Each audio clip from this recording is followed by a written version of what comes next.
Marlo Thomas était autrefois tout ce que l'Amérique désirait. Une fille intelligente, belle et indépendante qui rayonnait de lumière. Avec son rôle d'Anne-Marie dans That Girl, elle n'était pas seulement un personnage. Elle était une révolution silencieuse à la télévision. Un symbole de la féminité pour une nouvelle ère. Un rêve vivant qui a incité des millions de personnes à la suivre. Qui a fait croire au monde que les femmes n'avaient pas besoin de se marier pour vivre brillamment. Mais aujourd'hui, à 87 ans, l'image de Marlo Thomas suscite le débat public, non pas en raison de ses rôles ou de ses actions caritatives, mais à cause de son visage, un visage qui a symbolisé une époque et qui est devenu un sujet de controverse. Une chirurgie plastique ratée, un déni du vieillissement, une beauté déformée au point d'être méconnaissable. Personne, pas même les étoiles les plus brillantes, ne peut vaincre le temps. Mais la triste vérité, c'est qu'à mesure que Marlo Thomas vieillissait, le monde a choisi de se concentrer sur sa peau tendue et son nez difforme plutôt que sur les milliards de dollars qu'elle a récoltés pour les enfants atteints du cancer. Ils ont oublié que cette femme était autrefois un bras tendu de compassion, une voix du féminisme, une partie de l'histoire de la télévision. Marlo Thomas est passée de la gloire aux fissures, des lumières de la scène, aux lumières stériles des hôpitaux pour enfants, d'une belle femme à une femme qui a osé troquer la beauté contre quelque chose de bien plus profond, le sens. Et c'est peut-être précisément lorsque le monde ne regarde plus Marlo Thomas avec les mêmes yeux adorateurs qu'autrefois que les gens peuvent enfin voir sa vraie personnalité. Un symbole qui n'a pas besoin de maquillage, ni de projecteurs, et qui a toujours le pouvoir de nous faire nous arrêter et réfléchir. Né le 21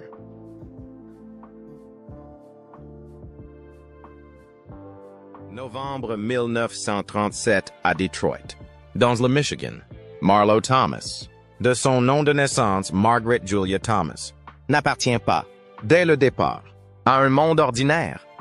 Elle était la fille de Danny Thomas, un célèbre comédien et plus tard le fondateur de l'hôpital de recherche pour enfants Sainte, Jude Children's Research Hospital. Dans une famille ancrée dans les arts par ses parents, Marlo Thomas a grandi entouré de rires, de salves d'applaudissements, mais aussi de ces silences que personne n'osait nommer. L'enfance de Marlo Thomas n'a pas été comme celle des autres enfants. Entourée des plus grandes stars d'Hollywood, vivant dans de luxueuses demeures à Beverly Hills, son petit cœur porte un immense chagrin. Son père, l'homme adoré par toute l'Amérique, est trop occupé pour être à ses côtés. Danny Thomas aimait sa fille, mais son emploi du temps exténuant, ses tournées interminables, ses représentations sur scène, ses enregistrements incessants, ont volé à Marlo le simple cadeau d'une enfance remplie de la présence de son père. Marlo elle-même a admis un jour qu'elle avait l'impression de devoir rivaliser avec le monde entier pour attirer l'attention de son père, et que dans cette compétition, elle ne gagnait jamais.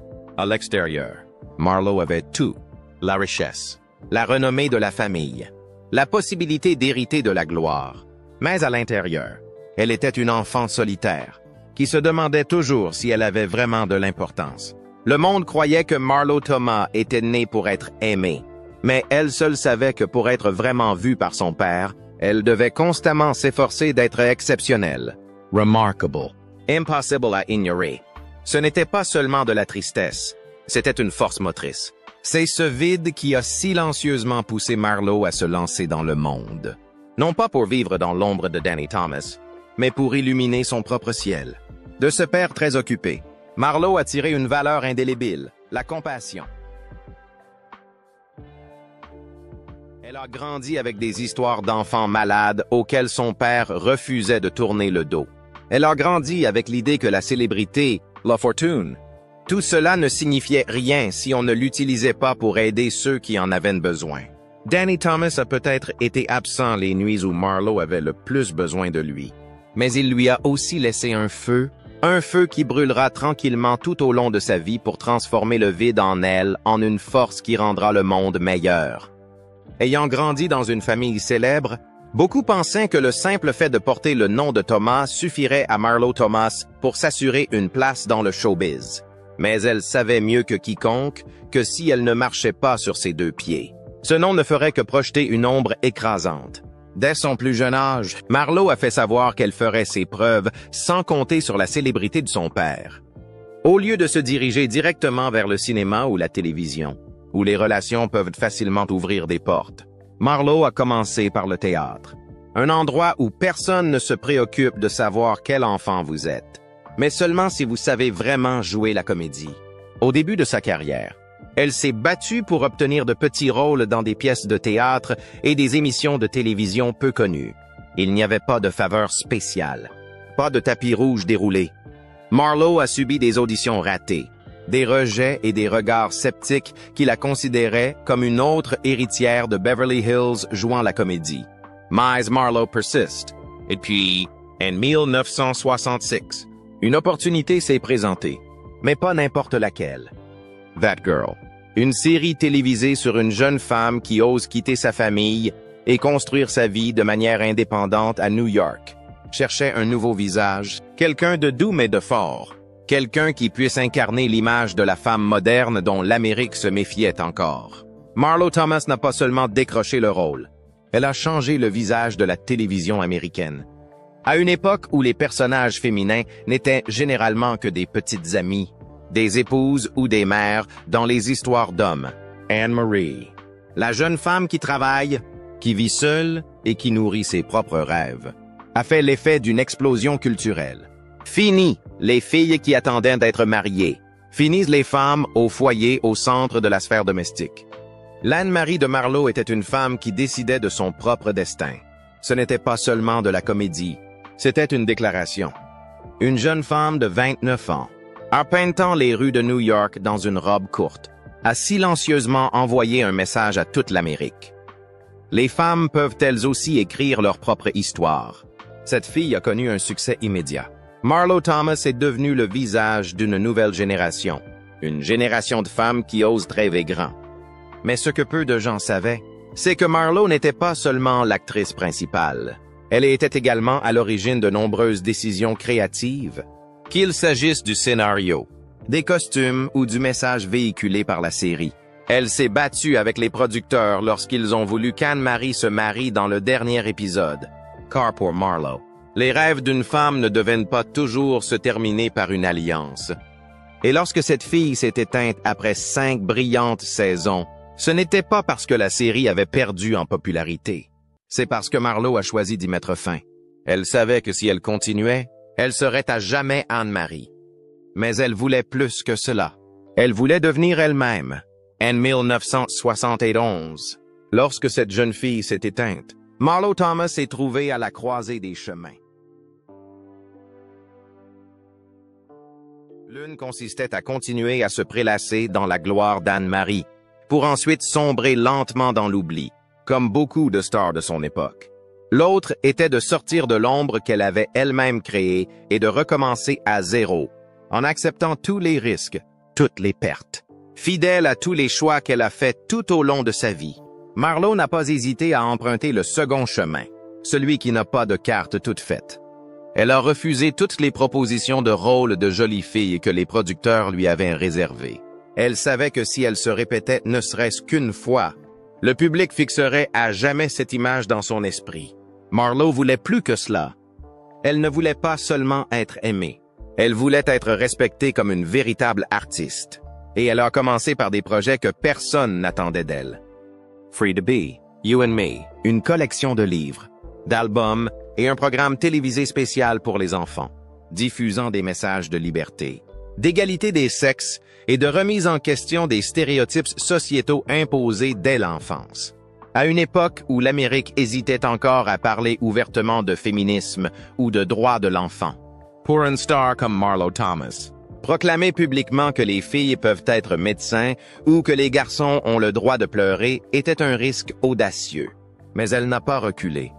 Free to Be, You and Me est devenu un phénomène, enseigné dans les écoles, discuté par les parents, et, surtout, il a changé la façon dont toute une génération d'enfants américains se percevaient.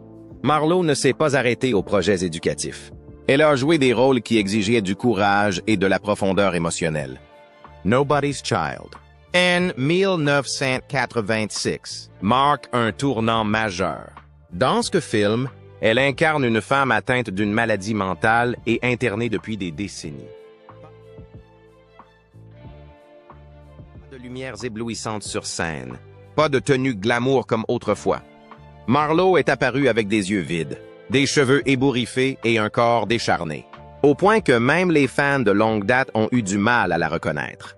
Elle s'est totalement immergée dans son rôle, chaque petit geste, chaque regard baissé entend le public. Ce rôle n'a pas seulement valu à Marlowe un prestigieux Emmy Award, il lui a apporté quelque chose d'encore plus précieux, la reconnaissance en tant qu'actrice sérieuse et pas seulement en tant qu'icône de la culture pop. À partir de là, Marlowe a patiemment construit sa carrière grâce à des rôles soigneusement choisis. Elle est apparue dans Friends dans le rôle de la mère de Rachel Green, pleine d'humour, d'esprit libre, mais avec beaucoup de profondeur. Elle a participé à The Practice, Frasier, Ugly Betty, chaque apparition étant brève, mais laissant une marque distincte. À Broadway, elle a choisi des pièces psychologiquement riches comme Thieves, The Shadow Box, Love, Lost at What I Wore, prouvant que l'âge n'avait jamais émoussé sa flamme artistique. Pour Marlo Thomas, le succès n'a jamais été une question de nombre de récompenses ou de célébrités éphémères. Pour elle, le succès résidait dans le fait qu'à chaque fois qu'elle entrait dans la lumière, que ce soit dans un petit rôle secondaire ou dans une campagne communautaire discrète, elle vivait en accord avec ses valeurs. La liberté, la compassion et le courage sans compromis.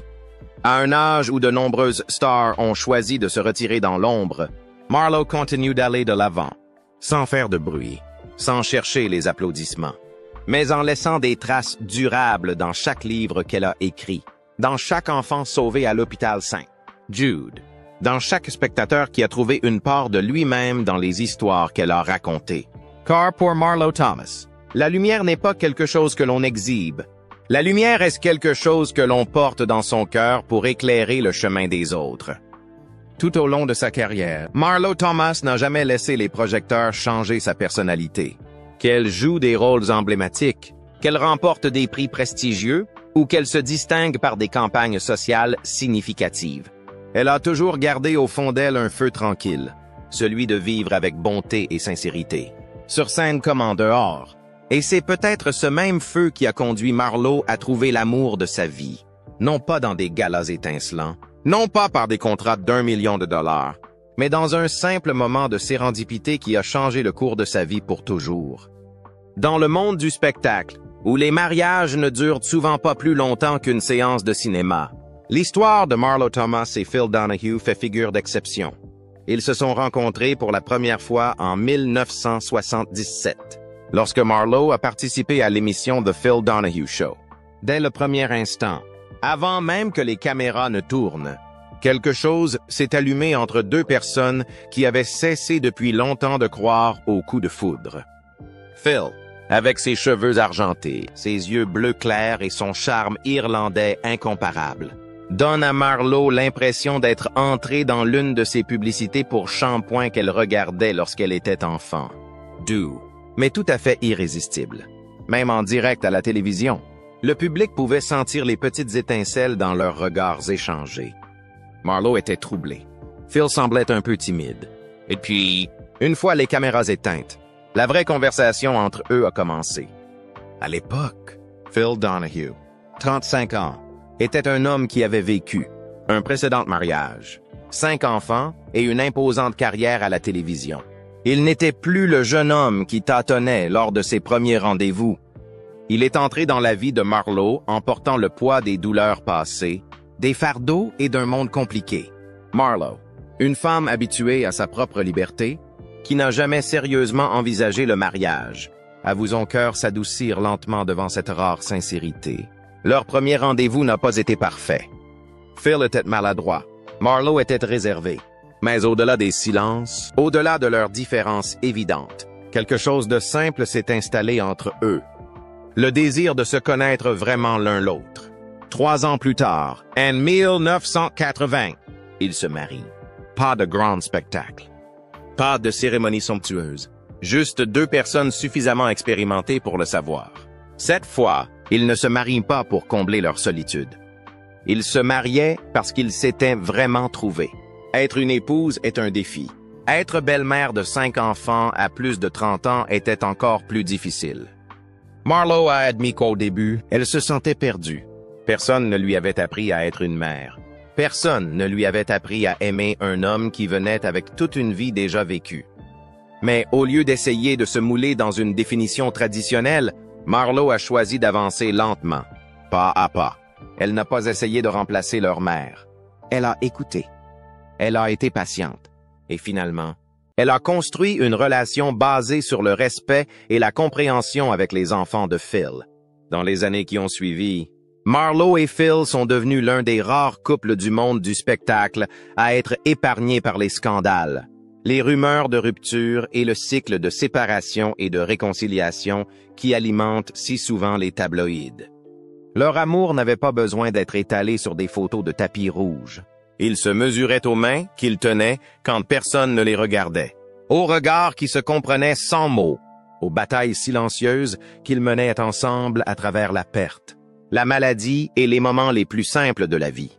Même lorsque Phil Donahue s'est éloigné des projecteurs, que ses cheveux sont devenus blancs comme la neige et que sa voix s'est faite plus rauque, Marlo est restée à ses côtés, non pas comme une star, mais comme une partenaire, une coéquipière inébranlable qui ne l'a jamais quitté.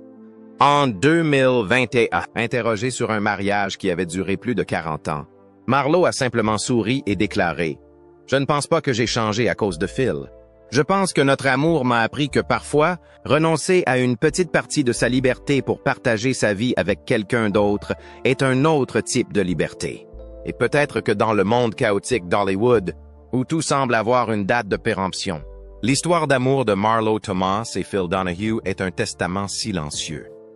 Quand il y a assez de patience, de respect et d'amour, même les esprits les plus libres peuvent choisir de rester pour la vie. L'amour a donné à Marlo Thomas un port paisible, mais la vie ne cesse de mettre à l'épreuve ceux qui osent vivre en toute sincérité. Même après avoir atteint le sommet de sa carrière, même avec une base familiale solide, Marlo a dû faire face à des choses que les projecteurs ne pouvaient jamais dissimuler. La dureté du temps, les pressions de la société et les blessures inavouées infligées par les exigences absurdes de la société en matière de beauté soi-disant éternelle. Marlo Thomas a été l'un des visages les plus brillants de la télévision américaine. Des yeux pétillants, un sourire aussi éclatant que la lumière du soleil. Une silhouette élancée et une aura de liberté faisaient d'elle non seulement une star, mais aussi le symbole d'une génération de femmes qui osaient rêver. Mais le temps, comme une sentence silencieuse, n'épargne à personne une échappatoire. À l'approche des dernières étapes de sa vie, Marlo est confrontée à des changements inévitables. Les rides se forment, les traits autrefois acérés s'adoucissent. L'exposition cruelle du vieillissement se reflète directement sur le visage qui avait été adoré. À Hollywood, où le vieillissement des femmes est jugé 100 fois plus sévèrement que celui des hommes, n'a eu aucune pitié pour elle.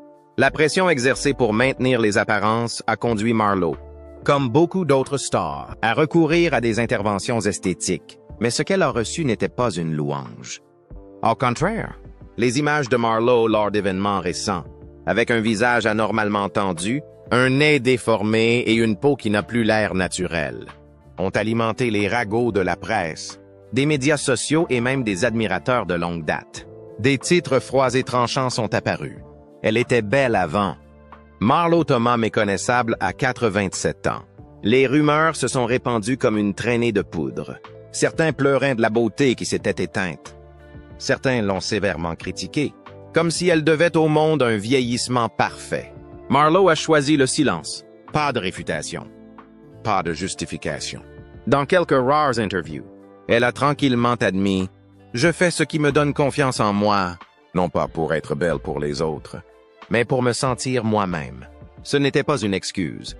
C'était de l'honnêteté, teintée d'une profonde tristesse. Les vraies marques sur le visage de Marlo Thomas ne sont peut-être pas dues au temps. Elles provenaient du poids invisible que chaque femme porte lorsque la société insiste sur le fait que la valeur d'une femme dépend de sa capacité à rester telle qu'elle était à 20 ans.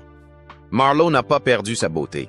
C'est le monde, aveuglé par la cruauté, qui a perdu la capacité de la voir sous la peau adoucie, au milieu des controverses bruyantes, des photos examinées à la loupe. Marlo Thomas a continué à avancer. Peut-être plus lentement. Peut-être plus lentement. Mais toujours avec la grâce de quelqu'un qui refuse de laisser le regard des autres définir sa vie. Il y a des blessures dont elle n'a jamais eu besoin de parler. Elles se lisent clairement dans son sourire, un sourire qui n'est plus aussi éclatant qu'il l'était autrefois, mais qui porte la force lourde d'une vie qui a appris à sourire même à travers ses cicatrices les plus profondes. Depuis qu'elle est toute petite, Marlo a vu son père, Danny Thomas, consacrer sa vie à la construction de l'hôpital de recherche pour enfants Sainte, Jude Children's Research Hospital, un hôpital à but non lucratif pour les enfants atteints de maladies graves, où aucune famille ne recevrait jamais de facture pour un traitement. Ce n'était pas un conte de fées, c'était des nuits où son père était absent, à la recherche de fonds. C'était des dîners de famille précipités, interrompus par des réunions urgentes. Ce sont les rêves laissés inachevés qui ont donné à Marlo le sentiment d'être oubliée. Mais en grandissant, elle a compris. L'amour ne se manifeste pas toujours par la présence. Parfois, l'amour est versé dans quelque chose de plus grand que soi. Lorsque Danny Thomas est décédé en 1991, Marlo savait qu'elle n'avait pas seulement hérité d'une richesse matérielle. Elle avait hérité d'une promesse. Tout le monde n'aurait pas osé poursuivre un voyage aussi lourd. Saint Jude n'était pas seulement un hôpital. C'était le vœu qu'aucun enfant n'ait à lutter seul contre le cancer. Que la vie ne soit pas déterminée par la taille du compte en banque d'un parent. Et Marlo Thomas, malgré sa propre carrière illustre, a accepté de jouer ce rôle. Pendant plus de 30 ans, elle a non seulement été le visage honorifique de Sainte Jude, mais elle a aussi été directement impliquée dans tous les efforts de collecte de fonds, qu'il s'agisse de campagnes communautaires, de campagnes médiatiques ou de projets artistiques dont elle a été le fer de lance, tous destinés à soutenir l'hôpital. Les livres, les albums de musique et les CD de bienfaisance portant son nom ont été intégralement reversés à l'hôpital Sainte Jude. Mais pour Marlo, ce ne sont pas les chiffres qui ont compté. Ce sont les visages qu'elle a rencontrés. Les enfants recroquevillés dans les lits d'hôpitaux, leurs corps frêles, mais leurs yeux encore pétillants d'espoir. Les parents qui se tenaient de la main et pleuraient en apprenant que leur enfant avait une chance de vivre. Les lettres de remerciement écrites à la main, dans le désordre, par des enfants qui ont survécu et qui ont grandi, lui envoyant des notes chaque année, sans plus de patience, mais toujours reconnaissant. Marlo n'a pas fait du bénévolat pour soigner son image publique. Elle l'a fait par empathie, parce qu'elle sait ce que signifie désirer la présence de quelqu'un qu'on aime. Elle l'a fait comme si sauver chaque enfant était un moyen de prolonger le rêve inachevé de son père et de guérir les espaces vides de sa propre enfance. Parallèlement à son travail avec Saint Jude, Marlo a également été l'un des membres fondateurs de la Miss Foundation for Women aux côtés de Gloria Steinem, une organisation qui défend les droits des femmes en Amérique. À une époque où parler de l'égalité des sexes était encore considéré comme une rébellion, Marlo n'a pas hésité à prendre position, même si elle savait que d'autres flèches de la critique publique lui parviendraient, car pour elle, la liberté humaine, en particulier la liberté des femmes, n'est jamais un cadeau. Elle doit être revendiquée, elle doit être défendue. Et elle doit être nourrie par des actions concrètes, pas seulement par des discours grandiloquents. Aujourd'hui, même à 87 ans, Marlo Thomas continue de participer à des événements caritatifs, de passer à la télévision pour demander des dons et de publier des messages positifs sur les médias sociaux afin d'inspirer les jeunes générations. Elle n'est pas obligée de le faire. Personne ne lui demande de continuer à se battre. Mais Marlo choisit toujours de rester dans le monde, discrètement, comme une gardienne de la flamme, illuminant les petits rêves que son père a jadis allumés. Et elle n'a jamais laissé cette lumière s'éteindre. Certaines personnes passent toute leur vie à chercher leur propre lumière. Marlo Thomas, après tous les succès, les défaites, les controverses et les efforts incessants, a choisi de devenir elle-même la lumière. Bien que le temps ait emporté beaucoup de choses, cette lumière, silencieuse et durable, reste intacte. À 87 ans, Marlo Thomas n'apparaît plus régulièrement sur les écrans. Elle n'est plus aussi célèbre qu'autrefois, mais elle n'a jamais vraiment disparu. Marlo est présente dans les endroits que peu de gens remarquent, dans les campagnes de collecte de fonds pour l'hôpital Saint-Jude, dans des conférences inspirantes pour les jeunes femmes, dans des lettres de remerciements manuscrites de ceux qu'elle a aidés sans jamais les rencontrer. Aujourd'hui, sa vie était beaucoup plus simple. Finissent les fêtes grandioses et les tournées glamour. Une journée dans la vie de Marlo commence par un travail tranquille. L'examen de nouveaux plans de collecte de fonds pour l'hôpital. L'enregistrement de brefs appels de charité. Ou simplement la publication de mots d'encouragement pour ceux qui luttent contre la maladie. L'échec ou la solitude. Marlo vit avec Phil Donahue, son compagnon depuis plus de 44 ans, dans une maison confortable où ils ont choisi la paix comme la plus grande récompense de leur vie. Ils n'ont plus besoin de prouver quoi que ce soit au monde. Leur présence l'un à côté de l'autre, après toutes les tempêtes, est une réponse suffisante. Quant à Marlo, elle reçoit toujours une profonde affection de la part des générations qui ont grandi avec cette fille, avec Free to Be, You and Me, avec les messages de gentillesse qu'elle n'a jamais cessé de semer. À chacune de ses rares apparitions publiques, bien que ses cheveux soient désormais blancs et que son visage porte les marques du temps, Marlo s'accroche toujours à une chose, ce sourire, qui n'est plus éblouissant, mais doux, calme et tout à fait authentique.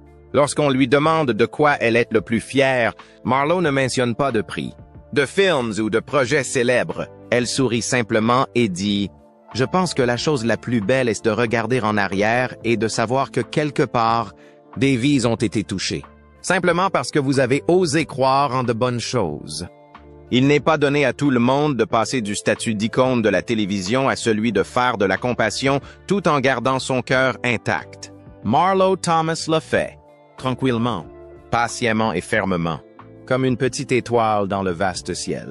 Une étoile qui ne brille peut-être plus autant qu'avant, mais qui éclaire toujours silencieusement le chemin de ceux qui sont perdus dans l'obscurité. Et peut-être que dans un monde qui devient de plus en plus bruyant et pressé, une telle constance vaut plus que toute la gloire éblouissante qu'elle a possédée autrefois. Marlo Thomas n'a jamais été le genre de personne à faire s'arrêter le monde avec des scandales retentissants. Elle n'a pas vécu à la poursuite de trophées en or ou de couvertures de magazines scintillantes. Elle a choisi une autre façon d'exister, en semant de bonnes choses et en acceptant que ses graines fleurissent parfois tranquillement, sans avoir besoin d'être applaudie.